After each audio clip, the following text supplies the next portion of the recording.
کوئی دوسرا لفظ استعمال نہیں کرنا چاہتا، جو لوگ باہر نکلتے ہیں اور باہر نکل کر احتجاج کرتے ہیں مذہب کے نام پہ، کیا آج ان کو فلسطین اور غزہ کے مسلمانوں کا درد محسوس ہوگا یا نہیں ہوگا؟ جب ان کو دبانے کے لیے باقاعدہ طور پر ایک منصوبہ لانچ کیا جا رہا ہے اور اس میں فلسطین کی عوام کی کوئی رائے شامل نہیں ہے۔ میں مزید چیزیں آپ کے سامنے رکھنے کے لیے جا رہا ہوں۔ یہ اسرائیل کا ایک ٹویٹر اکاؤنٹ ہے، اسرائیل وار روم، انہوں نے باقاعدہ طور پر ان کے ڈیلے باہر نکل آئے ہیں شہباز شریف کا ٹویٹ دیکھ کے کہ یہ شہباز شریف کیا کہہ رہے ہیں کہ جو 20 نکاتی ایجنڈا ہے ڈونلڈ ٹرمپ کا، ہم اس کے ساتھ ہیں، ٹھیک ہے جی، ہم ویلکم کرتے ہیں۔ اور شہباز شریف نے امریکہ کے اندر ایک بندے کے ساتھ ملاقات کی جس کا نام ہے ڈینیل روزن۔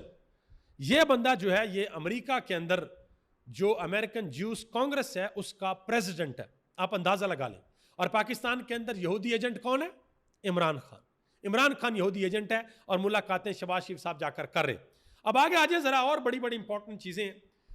ڈاکٹر شمع جنیجو، یہ وہی ڈاکٹر شمع جنیجو ہیں جن کی شمع نے بہت سے لوگوں کے پر جلا دیے ہیں، ابھی تک معاملہ سنبھالا نہیں گیا۔ انہوں نے اتنا لمبا ٹویٹ کر کے ان سب کو بے نقاب کر دیا تھا۔ انہوں نے بتا دیا تھا کہ مجھے تو شہباز شریف نے خود اسائن کیا، مجھے تو یہ خود ساتھ لے کر گئے، میرا کارڈ انہوں نے بنایا، جنرل اسمبلی میں ان کے ساتھ گئی، انہوں نے ٹویٹ کیا۔ وہ کہتی ہیں کہ صدر ٹرمپ کی اسرائیلی وزیر اعظم سے ملاقات جاری، مہینوں سے چلتی بیک چینل ڈپلومیسی پر اگر ٹرمپ کا 21 نکاتی غزہ پلان کامیاب ہو جاتا ہے تو فلسطین ریاست کے قیام کے لیے 2 ریاستی فارمولہ مؤثر ہو جائے گا۔ صدر ٹرمپ سے کیے گئے وعدے کے مطابق مسلم ممالک کو اسرائیل کو تسلیم کرنا ہوگا، آپ اندازہ لگا لیں۔ اور یہی ڈاکٹر شمع جنیجو 2020 کے اندر جب عمران خان کی حکومت تھی تب کیا کہا کرتی تھی؟ یہ ٹویٹ آپ کے سامنے ہے، سوشل میڈیا کا دور ہے بھائی، جا نہیں سکتے آپ کہیں۔ یہ کہا کرتی تھی کہ عمران خان انٹرویوز میں جو بھی کہے لیکن عمران خان ہی اسرائیل کو تسلیم کرے گا۔ بتائیں آج کیا ہو رہا ہے؟ ٹھیک ہے، اب پاکستان کے اندر سے آپ کو باقاعدہ طور پر ایک کمپین چلتی ہوئی نظر آئے گی۔ پاکستان کے اندر بڑے بڑے دانشور آپ کو اسرائیل کی فیوز و برکات بیان کرتے ہوئے نظر آئیں گے۔ میں کچھ مثالیں بھی آپ کے سامنے رکھتا ہوں، لیکن سب سے پہلے آپ کو یہ بتا دوں کہ عمران خان کا اس سارے معاملے کے اوپر کیا موقف تھا۔ عمران خان نے جلسوں کے اندر، عمران خان نے ٹی وی انٹرویوز کے اندر کئی مرتبہ یہ کہا کہ پاکستان اس وقت تک اسرائیل کو تسلیم نہیں کرے گا جب تک فلسطین کی عوام کو ان کے حقوق نہیں مل جاتے۔ عمران خان یہ بات کرتے تھے کہ 2 اسٹیٹ سولوشن ہونا چاہیے، لیکن وہ 2 اسٹیٹ سولوشن کیا ہے اس کی تفصیلات آپ کے سامنے رکھنے کے لیے جا رہا ہوں۔ یہ پاکستان کے ایک مایہ ناز صحافی ہیں ماشاءاللہ، اقرار الحسن سید صاحب، انہوں نے ٹویٹ کیا ہے اور اپنے ٹویٹ کے اندر پکڑے گئے ہیں، ذرا غور کیجئے گا۔ کہتے ہیں کہ فلسطینیوں کی مرضی کے خلاف جو بھی اسرائیل کو تسلیم کرے گا وہ اسرائیل سے زیادہ لعنت کا حقدار ہوگا، لیکن یاد رہے کہ پاکستان ہمیشہ اسرائیل اور فلسطین کے 2 ریاستی حل کا حامی رہا ہے۔ عمران خان نے بھی بطور وزیر اعظم اقوام متحدہ کے جنرل اسمبلی میں 2 ریاستی حل کو سپورٹ کیا تھا۔ یہ ہے بریک واردات جو یہ ڈال کے نکل جاتے ہیں، اور نیچے انہوں نے باقاعدہ طور پر جو پاکستان نے اس وقت پریس ریلیز جاری کی تھی وہ بھی اٹیچ کی ہے، اور یہ آپ دیکھ سکتے ہیں کہ پریس ریلیز میں 2 طرح کی ہائی لائٹس ہیں، ایک یلو کلر کی ہائی لائٹ ہے اور ایک گرین کلر کی ہے۔ یلو کلر کی ہائی لائٹ اقرار الحسن صاحب نے کی ہے اور گرین کلر کی میں نے کی ہے آپ کو سمجھانے کے لیے۔ یلو کلر میں لکھا ہوا ہے جی پاکستان سپورٹ کرے گا 2 اسٹیٹ سولوشن کو، اور نیچے لکھا ہوا وہ 2 اسٹیٹ سولوشن کون سا ہے؟ جو 1967 کے بارڈرز کے اوپر ہے، جو حالت فلسطین اور اسرائیل کی 1967 میں تھی وہ پاکستان قبول کرتا ہے، جس میں القدس مسجد اقصی جہاں پر ہے وہ اسرائیل کا دارالحکومت ہوگا۔ یہ پاکستان کا موقف ہے، یہ پاکستان کا ریاستی موقف ہے جس پہ 2 نمبری ڈالتے ہیں، بریک وعدہ یہ عمران خان بات کیا کرتے تھے۔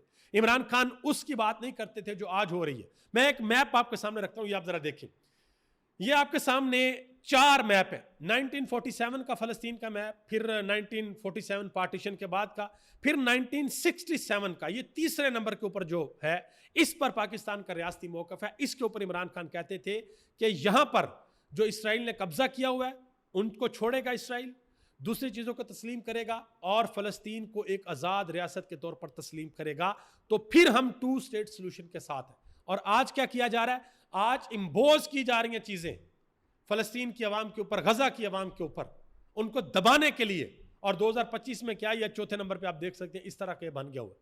تو یہ پاکستان کے بڑے بڑے یہ فکری بددیانت لوگ ہیں، میں ان کو کہتا ہوتا ہوں یہ فکری بددیانت لوگ ہیں، ٹھیک ہے جی. اب یہ سارے کا سارا ملبہ عمران خان کے اوپر ڈالنے لگے تھے، پکڑے گئے ہیں اور برے طریقے سے پکڑے گئے ہیں. اب یہ اس عوام کو جواب نہیں دے سکتے. اب یہ بھی حکومت سے سوال ہونا چاہیے کہ یہ جو ہم نے اپنے پاسپورٹ کے اوپر لکھا ہوا ہے کہ یہ پاسپورٹ سوائے اسرائیل کے دنیا کے تمام ممالک کے لیے کارآمد ہے، یہ لائن رہے گی یا مٹانی ہے؟ اس کا اب کیا کرنا ہے؟ تو اب دیکھتے ہیں کہ آنے والے دنوں میں کیا ہوتا ہے. پاکستان کے وزیر اعظم شہباز شریف صاحب نے ایسا کیوں کیا ہے یا پاکستان کی حکومت نے ایسا کیوں کیا؟ اس کا جواب بہت آسان ہے.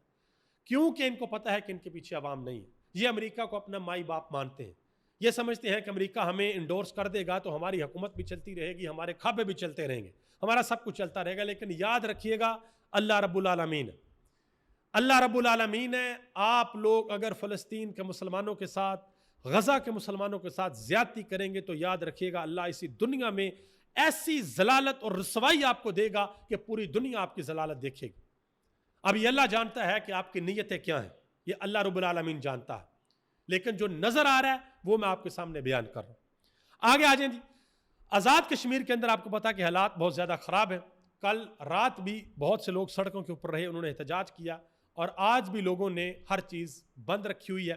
اور وہاں پر باقاعدہ طور پر یہ کہا جا رہا ہے، انہوں نے کہا جی 1 سال سے ہم بیٹھ کر، وہ جو عوامی ایکشن کمیٹی کے جو رہنما ہیں وہ کہتے ہیں کہ 1 سال سے ہم بیٹھ کر ان کی منتیں کر رہے تھے، مذاکرات کھیلا جا رہا تھا. انہوں نے کہا کہ یہ جوتوں سے مانیں گے، ایسے نہیں مانیں گے. رات کو یہ اعلان کیا گیا کہ اگر کل صبح سویرے تک موبائل سروسز بحال نہ کی گئیں تو جس کے گھر کے پاس ٹاور ہے اکھاڑ کر پھینک دو. انہوں نے کہا کہ ہماری جیب سے پیسے لیتے ہیں. انہوں نے کہا کہ ہماری یہ سمیں بند کرتے ہیں، ہمارا لوگوں کے ساتھ رابطہ بند کرتے ہیں، اور یہ سمجھتے ہیں کہ ہماری آواز لوگوں تک نہیں جائے گی. انہوں نے کہا کہ ہم جہاں اکٹھے ہوں گے لوگ وہاں پر آ جائیں گے. اور عوامی ایکشن کمیٹی کے جو سینئر رہنما ہیں انہوں نے کہا جی ہمیں ڈائریکٹ نشانہ بنایا گیا. 9 مئی کروانے والوں نے یہاں پر بھی اسی طریقے کا ایک منصوبہ بنایا ہے. ہم واضح کرنا چاہتے ہیں کہ ہم پرامن ہیں. انہوں نے کہا جی ہم اپنے اداروں کے خلاف نہیں ہیں، ہم اپنے اداروں کے ساتھ ہیں، اور ہم آرمی چیف سے یہ کہتے ہیں کہ اپنے لوگوں کو کنٹرول کریں. یہ انہوں نے واضح طور پر کہا ہے عوامی ایکشن کمیٹی کے ایک رہنما نے. اب آخر میں آ جائیں جی. عمران خان کے پاس FIA کی ٹیم گئی سوالات کرنے کے لیے، تفتیش کرنے کے لیے. 5 سوالات انہوں نے عمران خان سے پوچھے. تو عمران خان کے ٹویٹر ہینڈل کے اوپر ان 5 سوالات کی جو تفصیل ہے وہ جاری کر دی گئی ہے. جو سب سے پہلا سوال ہے، عمران خان کے ٹویٹر اکاؤنٹ کے اوپر عمران خان لکھتے ہیں کہ پہلا سوال کیا گیا کہ آپ کے ٹویٹر اکاؤنٹ سے اینٹی اسٹیٹ چیزیں پوسٹ ہوتی ہیں. عمران خان نے کہا کہ میں نے جواب دیا کہ میں ملک کا سابق وزیر اعظم اور 80% پاکستانیوں کا نمائندہ ہوں. میں ہر وہ بات کروں گا جو میرے لوگوں کے مفاد میں ہوگی. مجھے پورا اختیار حاصل ہے کہ میں اپنے لوگوں کے لیے آواز اٹھاؤں. نہ یہ اختیار کوئی مجھ سے چھین سکتا ہے، نہ کوئی مجھے ملک اور قوم کے مفاد کے حوالے سے بات کرنے سے روک سکتا ہے. مزید عمران خان نے کہا کہ مجھ سے دوسرا سوال یہ کیا گیا کہ میں افغانستان پر اور خارجہ پالیسی پر بار بار بات کیوں کرتا ہوں. عمران خان نے کہا کہ میرا جواب یہ ہے کہ تحریک انصاف حکومت کے دوران دانشمندانہ پالیسی اپنا کر پاکستان نے خصوصی طور پر قبائلی علاقوں میں سب سے زیادہ امن قائم کیا. انہوں نے کہا کہ اور اب ایک مرتبہ پھر آپریشن کے ذریعے حالات کو مزید بگاڑ کی طرف بڑھتے دیکھ کر میں خاموش رہ کر اپنے لوگوں کو آگ میں جلتا ہوا نہیں دیکھ سکتا.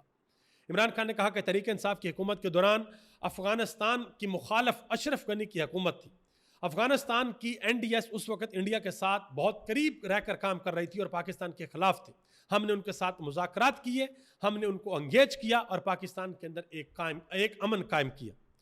تیسرا سوال یہ پوچھا گیا کہ آسم لا کیا ہے؟ آپ آسم لا کے بارے میں بار بار بات کیوں کرتے ہیں؟ پاکستان کے فیلڈ مارشل کا نام بار بار آپ کیوں لیتے ہیں؟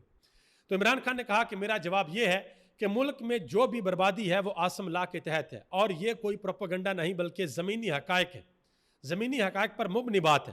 سب سے پہلے مجھے رینجرز نے احاطہ عدالت سے اغوا کیا اور 9 مئی کا فالس فلیگ آپریشن کیا گیا. 9 مئی کا آپریشن باقاعدہ منصوبہ بندی کے ساتھ کیا گیا، ورنہ چند گھنٹوں میں تحریک انصاف کے 10,000 لوگ گرفتار نہ کیے جاتے. CCTV ابھی تک اصل مجرموں سے توجہ ہٹانے کے لیے غائب کی گئی ہے. اس کے بعد جو پریس کانفرنس کرتا ہے اس کو آزادی مل جاتی ہے، اور جو تحریک انصاف کا ساتھ دیتا رہتا ہے اس کو ہراساں کی جانے کی کوشش کی جاتی ہے، اس کو چھوڑا نہیں جاتا. مزید کہا کہ اس منصوبے کو استعمال کر کے نہ صرف تحریک انصاف کو کچلا گیا بلکہ انسانی حقوق کی بھی دھجیاں بکھیر دی گئی. اس کے بعد عوام نے ہمیں 2/3 مینڈیٹ دیا جسے چوری کر کے ان چوروں کو ملک پر مسلط کر دیا گیا، جن کی کرپشن کی داستانیں ISI مجھے خود سناتی تھی. پھر جس الیکشن کمیشن پر آرٹیکل 6 لگنا چاہیے تھا اسے 9 ماہ کی ایکسٹینشن دے دی گئی. فارم 47 ایوان کے ذریعے 26ویں ترمیم منظور کروائی گئی اور ایسے ضمیر فروش ججز کو اوپر لایا گیا جن سے انصاف کی کوئی امید نہیں بچی. ہر ادارے کو تباہ کر دیا گیا. یہ عمران خان نے جواب دیا. عمران خان نے کہا کہ مجھ سے چوتھا سوال یہ کیا گیا کہ سکوت ڈھاکہ کا حوالہ کیوں دیتے ہیں آپ, عاصم منیر کو یحییٰ خان سے تشبیہ کیوں دیتے ہیں آپ.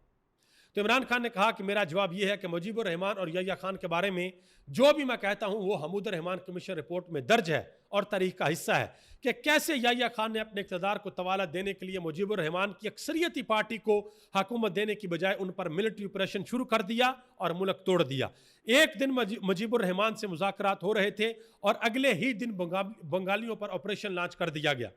آج کل یہاں پر بھی وہی ہو رہا ہے. جو کام یحییٰ خان نے 1971 میں کیا وہی عاصم منیر بھی کر رہا ہے, جس سے ملک میں قانون اور آئین کا جنازہ اٹھ چکا ہے. یہ عمران خان نے بات کی. مزید کہا کہ مجھ سے 5واں سوال یہ کیا گیا کہ میں یہ کیوں کہتا ہوں کہ مجھ پر ذہنی تشدد ہو رہا ہے.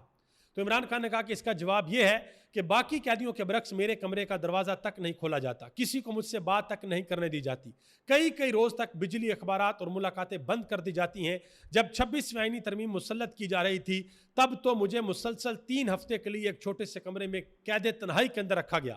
7 ماہ سے ٹی وی بند ہے, حالانکہ باقی قیدیوں کو یہ سہولت میسر ہے. جب چاہے اخبار بھی بند کر دیتے ہیں. بچوں سے فون پر بات نہیں کروائی جاتی. بشا بیگم اور میں دونوں قید تنہائی کے اندر ہیں. ذہنی تشدد اور کیا ہوتا ہے کہ کسی کو قید تنہائی میں ڈال کر اسے عام قیدیوں کی سہولت بھی نہ دی جائے. میری بہنوں سے اور وکلا سے ملاقاتیں تک بند کر دی جاتی ہیں. آج کل اڈیالہ ٹرائل کی وجہ سے ملاقاتیں ہو رہی ہیں اور لگتا ہے ان قریب یہ بھی بند کر دی جائیں گی. یہ سب قانون اور جیل مینول کے بھی خلاف ہے. یہ ساری کی ساری باتیں عمران خان نے کی ہیں اور آخر میں عمران خان نے پاکستان کے field marshal general Asim Munir کو ایک مشورہ بھی دیا ہے.